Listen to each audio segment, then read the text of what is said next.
and welcome to Get In We're Going Healing, a place where we talk about mental, emotional, physical, and spiritual well-being to help you learn to let go of the things that are holding you back from being your best, your greatest, your most authentic you.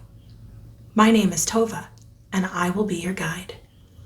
So today what I want to talk about is boundaries, and specifically why setting boundaries is a form of self-love. It's an act of love, even though most people don't see it that way. So we have done an episode about boundaries before, way back in season 1 with my friend Steph, and we talked about boundaries in the bedroom. This time we are going to talk about boundaries as a general idea and what boundaries mean, why you should be setting them, and why you should be setting consequences for when they are crossed. So at the basic form, what is a boundary? Excuse me. A boundary is a limit, right? If we think about like a boundary on a property, the boundary line on a property would be where the property ends. A boundary isn't a limit. How far does it go? How far can you go before there's a stop, before there needs to be a stop? That's the boundary. So when we talk about personal boundaries, we talk about what you will and will not tolerate, what you will accept and what you will not accept. In behavior, in relationships, in emotions, in the way people speak to you, in the way they connect with you, all of that stuff counts as a boundary. What do you want? How do you want to be treated? How do you want to be spoken to? What is your limit? What are your limits in friendships? What are you willing to tolerate with family? What are you willing to tolerate? All in all, that's what a boundary is. Now, most of us, particularly those of us who are Gen X, Millennial, Gen X, and more, we were raised in environments where we were not allowed to have boundaries. We were not allowed to say no. You can see that in stuff like give great aunt so-and-so a hug. I don't want to. Do it anyway. It will make auntie feel sad. Give uncle so-and-so a hug. Give him a kiss. I don't want to. Who cares? Too bad. Give it to him. It'll make him feel sad. He's your uncle. Give it to him anyway. Those are personal boundaries about our bodies. We don't want to give that. Or maybe let Uncle Joe hug you. But I don't want Uncle Joe to hug me. Maybe there's something that you feel that you don't want that person to touch you, but you're told, do it anyway. So oftentimes we weren't allowed to have body boundaries. We weren't allowed to say, no, I don't want to be touched. No, I don't want to be hugged. No, I don't want to do that. So already we were told the things you feel about yourself, it doesn't matter. You have to do what you're asked. You have to do what you're told.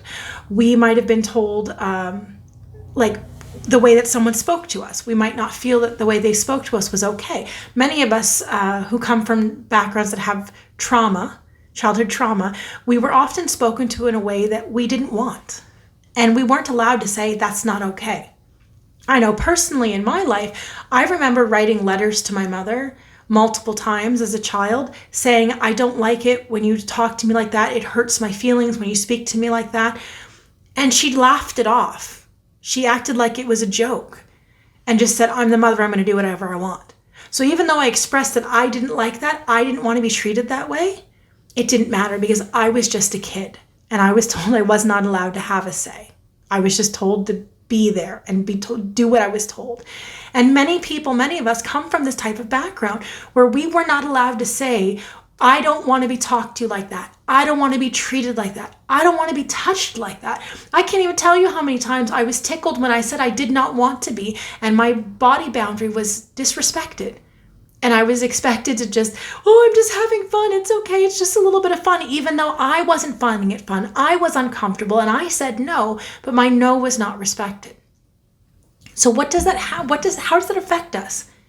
So if we're used to not having our boundaries respected, what happens is we tend to become people pleasers. We tend to either become very angry and resentful and push everybody away, or we go the other way and allow everyone to just do whatever they want because our opinion doesn't matter anyway. So this becomes, even though we mean no, we end up saying yes. Even though we mean yes, we end up saying no. So we don't allow ourselves to say what we really feel because we're so worried about how someone else might take it. Because that's what we were expected to do. Uncle Joe would be sad if you didn't hug him. But Uncle Joe makes me uncomfortable. Well, but Uncle Joe would be sad. So the impression is that Uncle Joe's feelings are more important than how you feel. Uncle Joe's expectations are more important than what you want, how you feel. Even though you are uncomfortable, that doesn't matter because his feelings are more important than yours. This is where the people pleasing begins. This is where this starts. This is where we start disrespecting our own boundary. This is where we stop allowing ourselves to have a say because the other person might be upset. The other person might look down on us. They might think a certain way about us. And that's where we start worrying. And then we stop saying no when we actually mean no. This becomes a problem in friendships where we might allow a friend who hurts us to keep hurting us because we might say, oh, they're just joking. They're just being silly. Even though we don't like it, even though it makes us feel really uncomfortable or upset inside, we might say, it's okay, they're just being silly. It's okay, they don't really mean it. It's okay, that's just who they are. It's okay. All that it's okay is saying, I don't have a limit. Even though it makes me feel icky, I'm not allowed to say it. So we end up not being able to respect ourselves. And here's the thing. Let's say you have a friend who tells you, I don't like hanging out with so-and-so. Every time I'm with them, they make comments that make me feel uncomfortable, and I don't like hanging out with them. You as a friend who cares about your friend would say, so then stop hanging out with them. Or if you were with that person and that person was with your friend, you would say, hey, whoa. That's not cool. Don't talk to them like that. Don't talk to my friend like that. Don't treat my friend like that. That's not okay. And yet, we aren't willing to do that for ourselves. But what if we were willing to be our own best friend? What if we were willing to go to bat for ourselves the way that we would be willing to go to bat for someone else that we love? If you're a parent, you know that with your child, you would do anything for your kid. If somebody was disrespecting your child, you absolutely would get in their face and be like, hey, don't talk to my kid like that. Don't treat my kid like that. Hey, don't put your hands on my child. You would absolutely go to bat and support your kid and defend them. If your kid said, I don't like that, I don't want you to touch me like that, and someone still did, you would get up in their face and say, hey, they said they didn't want that. Don't touch them. And yet, we aren't willing to do that for ourselves. More often than not, it's not that we don't love ourselves, it's that we aren't in love with ourselves. We aren't willing to go to bat for ourselves. We aren't willing to step up on behalf of ourselves to say, hey, that is not okay. Now, let's say you are willing to go to bat for yourself and say, hey, I don't like that. The next problem is if when you say, I don't like that, and the other person says, so what? What are you going to do when that person crosses your boundary? What are you going to do when you say, hey, don't speak to me like that? And then they do. What are you going to do? You can't make them accept your boundary. You can't make them do what you ask them. You can't force them. There's nothing you can do. You can't you don't have a remote control to hit the buttons and be like, hey, when you speak to me like that, boop, don't do that. You don't have control over another person. You literally have only control over you, your actions, and your thoughts. That is all. That is all. You have zero control of anyone outside of you, no matter how much you insist, respect my personal boundary. If they don't, you can't force them to. So what are you going to do? You have to decide what you are going to do. So that means you might take yourself out of that situation. That might mean that you no longer speak to that person. That might mean you take a break from hanging out with them. That might mean you leave the room. That might mean you just stop talking to them altogether. That might mean you don't hang out with them. If your friends call and say, hey, we're going to be with such and such person, you might say, pass, no thank you. Just to avoid being in that space with that person. That's how you enforce your boundary. It's not about control. People misunderstand how a boundary works. A boundary is not about controlling anyone outside of you. It's about saying, this is where the line is, and if you choose to cross that line, this is what I'm going to do. This is how I'm going to respond. This is how I'm going to step up for myself. That's the only thing you can do. Now, as I said, that's an act of love, right? Because if you love you, you will be there for you. You'll go to bat for you. You'll stand up for yourself. You'll be like, hey, not cool. Not all right with that. But there's more than that. Let's talk about boundaries for those who we are in charge of. Okay, so we already talked about if you're a parent, you're more than likely to stand up for your kid, right? Something goes on with your kid, somebody disrespects your kid, you're right in there saying, no, hey, not cool, stop that, knock it off. What about the boundaries you set for your children? Like, this is the line, this is what I will tolerate, this is what I will not. Okay? There are people that don't have boundaries for their children. They let their children do whatever they want, and they think that's love because they might have come from a place where they were controlled, heavily controlled. And because they weren't allowed to have boundaries, they feel that boundaries aren't necessary. Oftentimes, people who don't respect your boundaries don't have their own boundaries, weren't allowed to have their own boundaries. So the whole idea of a boundary is like, what the heck is that? I don't know what that is. You're just being mean to me. And a lot of people who don't know how to use boundaries will assume that when you set a boundary, you are just being mean to them. You are just making things hard for them because they don't understand that that is them saying, hey, I don't want it, because they never had them, right? So those are the same people that will not respect a boundary. If you set one, they won't follow it. They won't set boundaries for other people. They won't set boundaries for themselves. They won't do anything to do with a boundary because it's so crazy. It's so unfamiliar, right? If they came from an environment where they were heavily controlled, where someone was always on them, do this, do that, and disrespecting their, I'm uncomfortable with that, I don't want that, then what they think is everyone's like that. Right? When we feel a certain way about ourselves, sometimes we assume that everyone else outside of us is the same way, that they all think the same way that we do, that they all process the same way that we do. So if we don't think that boundaries are necessary, it's okay, I can control myself. We assume everyone else can as well. But you know what they say about assumptions, right? I'm sure we all know that phrase. So I'm not even going to repeat it because we all know it. But assuming that other people understand how to use a boundary is a big assumption because a lot of people don't. A lot of people will not say no. And I get that, especially people who are older, I'm going to call it out here, a lot of women, okay? This is not to say that men don't have boundary issues because they absolutely do. They absolutely do, especially when, again, we come from a controlling childhood. We come from the adults around us telling us this is what is expected of you, and if you have an opinion of it, too bad. Do as I say. Children are seen and not heard, right? Excuse me. So you've got a lot of people who will not respect the boundary and will not understand how to do it, but we've got a lot of women that, if we think about traditionally, women were not allowed to have their own say for a super long time. It's insane that up until like the 1980s, women needed a man to open a bank account.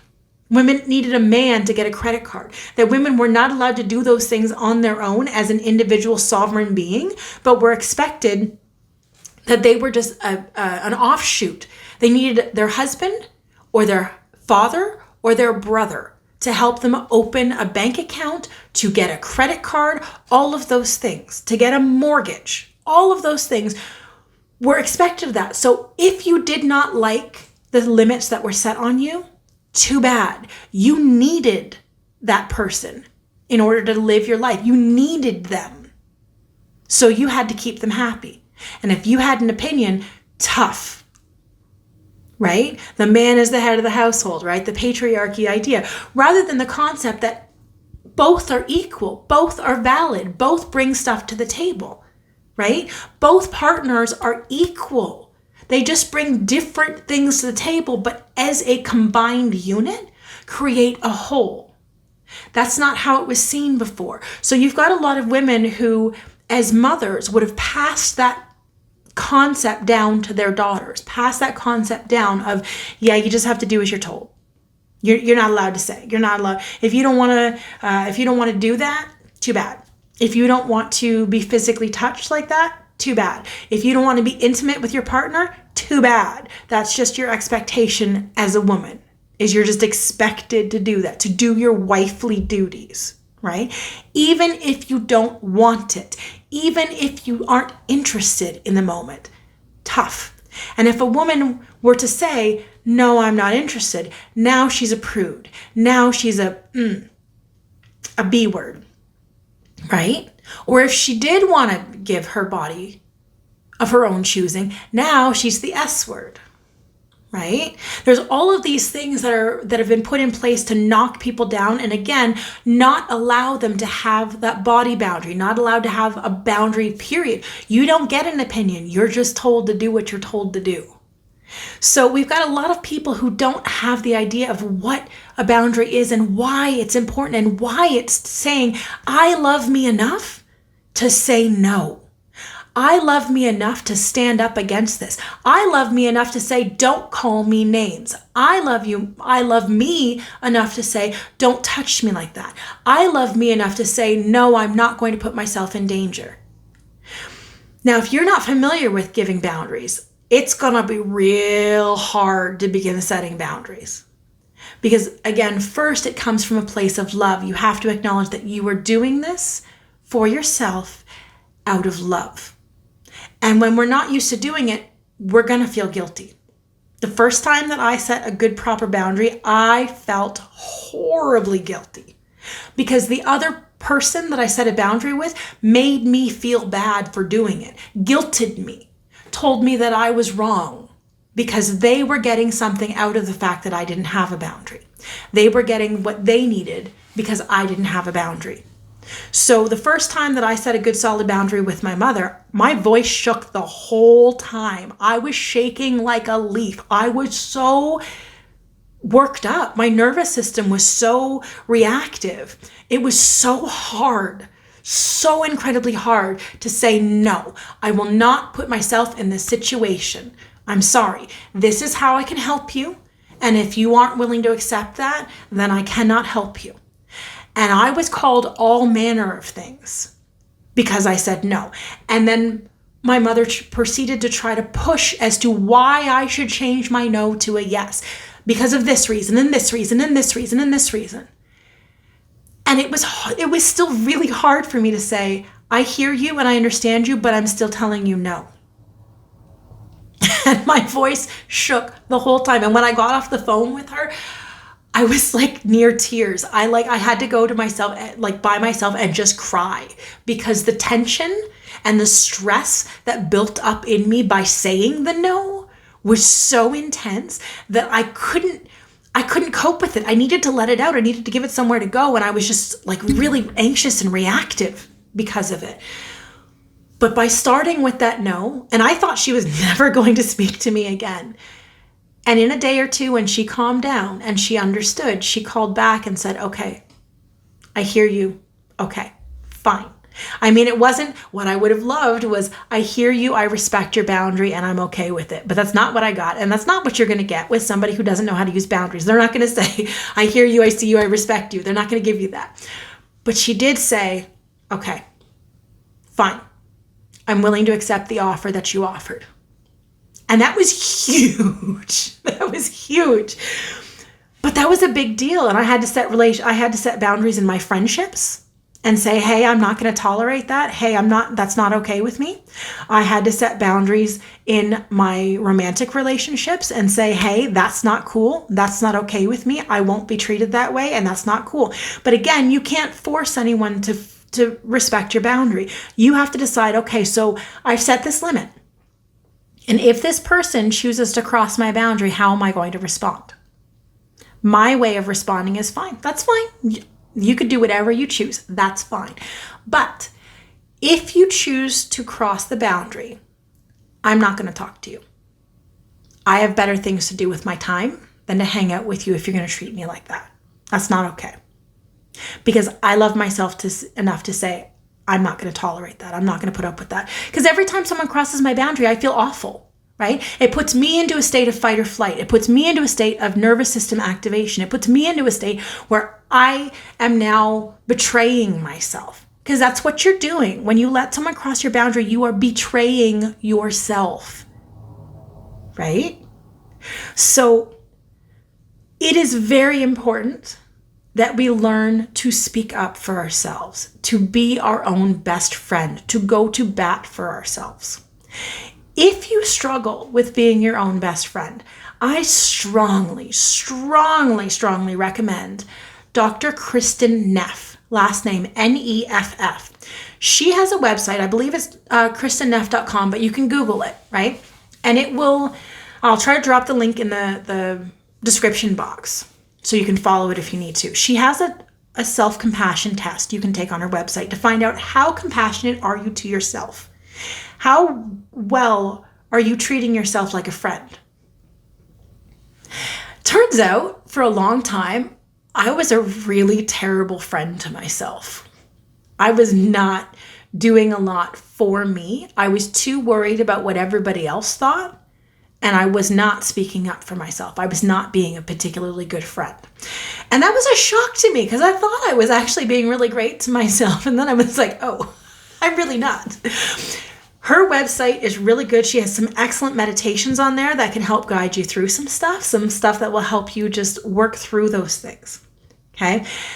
If you want more help, I have been doing this show for, what are we in, 2024? I've been doing this show for 3 years now, almost 4. And I have been sharing my journey as I've gone along. If you're new here, you might not know that, but if you're an oldie but a goodie, you've probably seen these episodes. You've probably heard some of the stuff I've gone through. If you're looking for help, check out some of my other content. Check out some of my older episodes. You might find something in there that actually helps you process through your own stuff. Okay. I also very highly recommend child work, inner child work. I strongly recommend shadow work. All of these things delve into why you might tolerate that and why the small you, the young you, the child you inside of you might be the one stopping you from setting the boundary. Might be the one jumping and going, whoa, whoa, whoa, whoa, whoa. If we set a boundary, they won't like us. If we set a boundary, they won't love us anymore. If we set a boundary, they won't give us that love and attention that we actually need. That little version inside of you needs to be reassured that you will give the love and attention, not someone else. You are the adult they've been waiting on their entire life to give them that love, compassion, connection, support, all of those things that you did not receive when you were small. That led to you believing that you have to betray yourself in order to be loved. This will change your life. I promise you, as you learn to dig into why you betray yourself, you will begin to understand where you've done it, why you've done it, and stop doing it. And that will translate into work where you allow bosses to tell you to do something that you know you shouldn't do, that you are thoroughly uncomfortable with, but you say yes. Relationships where you are asked to do things or tolerate things that you are not comfortable with, but you say yes. Friendships where they treat you a certain way or expect things from you that you know you don't want to do, but you say yes. This translates across the board in every interaction you have with others. If you do not stand up for yourself, you will let people walk on you every time.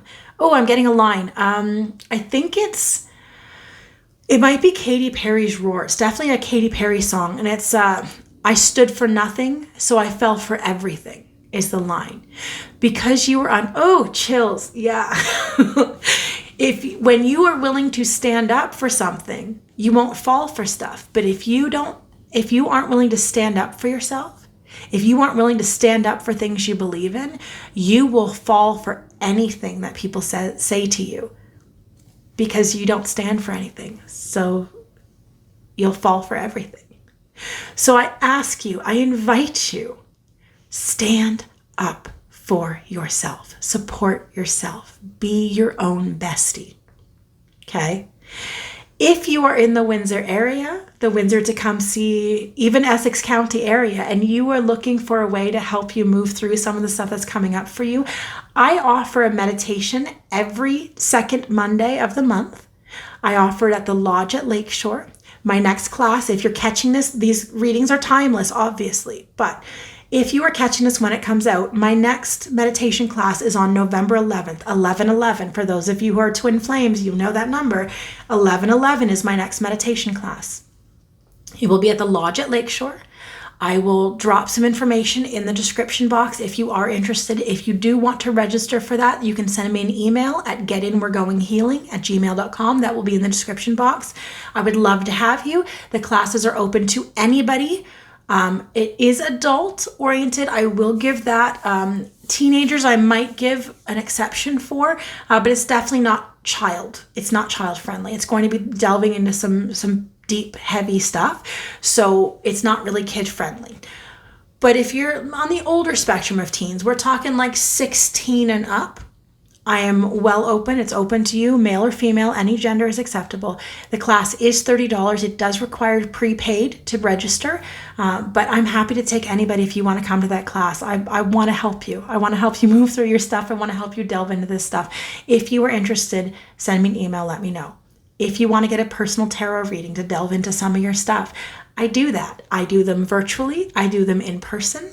I do them over the phone. If you are interested, you can send me an email again. And if you are in the area, if you're catching this when it goes live, I am going to be doing tarot readings at the Oddities Bazaar at Mackenzie Hall on Sunday, October 27th. I will be doing tarot readings 20 minutes for $30, which is a savings of $10. Normally I charge $2 a minute. It's a savings of $10. You can come and get a reading from me, and I'd love to help you and give you some guidance along this way. All right, so as always, until next time, keep letting go of the things that are holding you back from being your best, your greatest, your most authentic you. Love and light.